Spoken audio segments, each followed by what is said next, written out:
It is that time of the month. Time to replace your deodorant. Welcome to the Overcome Depression podcast. The tools you learn here can make depression a part of your past, allow healing regardless of your present circumstances, and offer hope for your future. I am your host, Jennifer Stirling-Campbell.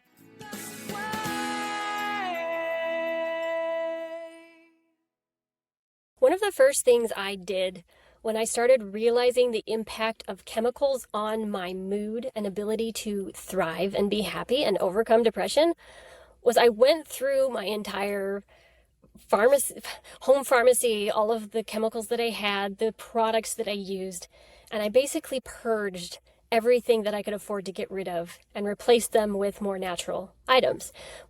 One of the first things I got rid of was my antiperspirant deodorant. Now, what's so bad about antiperspirant deodorant? It's not the worst thing, honestly.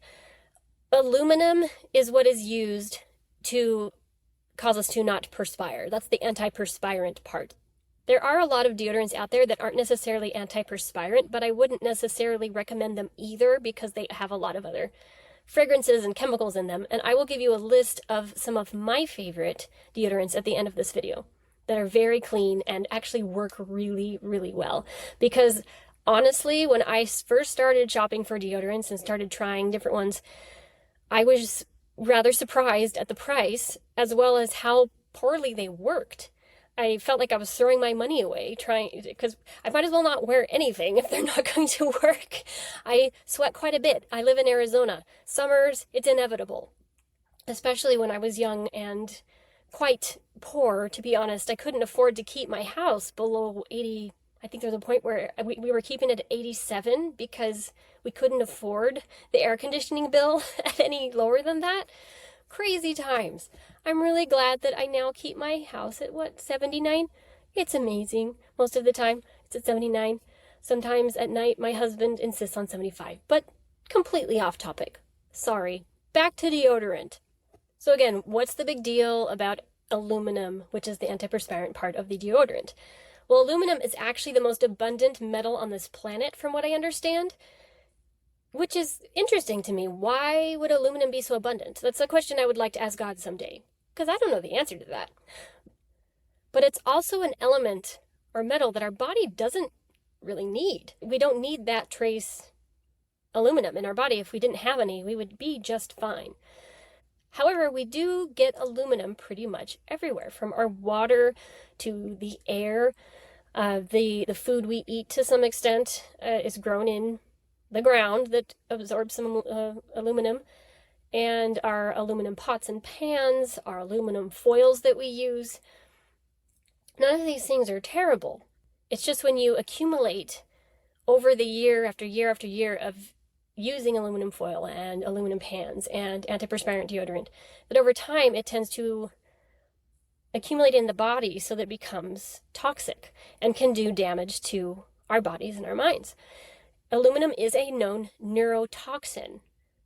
At small amounts, it's probably not a big deal. But again, we live in a world that's become pretty toxic. And so minimizing the aluminum in our products is helpful to mental health, health of the body, all of that stuff. And that's why I'm talking about it here on the Overcome Depression podcast.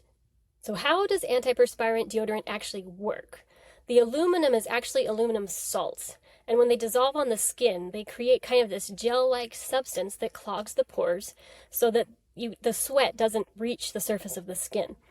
Botox can also do this as well. I know some people who've used Botox to prevent themselves from sweating. I don't recommend this.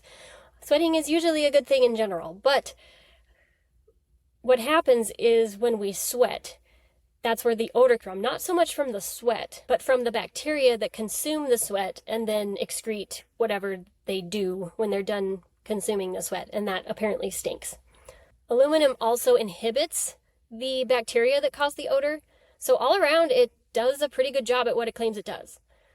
However, again, there are some consequences that come from high levels of aluminum in the body, which are neurological damage, bone disorders, kidney and liver damage, respiratory issues, blood disorders, oxidative stress, and enzyme inhibition.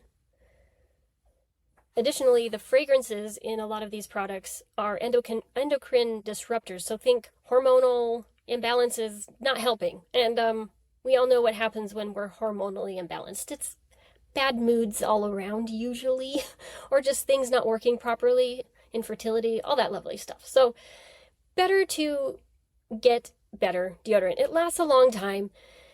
I want to say good deodorant is about 8 times as much as the bad deodorant on sale. Maybe not. Maybe 4 times as much. But I do want to emphasize that I believe that investing in these products, that again, they last a while. Just invest in things for your health that are going to make a difference. It will keep you healthy. It will, in the long term, I hope, pay off for you, as well as make your life better, make you feel better. So the ones that I recommend are Schmidt's. There are some that have natural, like essential oils, things like that, and others that do have fragrances included. So I would look on the back and just check and see if you can find the ones that don't have the artificial fragrances in them. But Schmidt's is awesome. Lume is awesome. If you are on a really tight budget and you're looking for budget, you can try coconut oil. I've heard from some people that really, truly works for them. So give it a try. You could, if you have essential oil, you could add a little essential oil to the coconut oil and slap it on. I will leave links to these products in the description. I have no affiliate links for them. I just am impressed with their products. So please support them and yourself by improving your life one step at a time.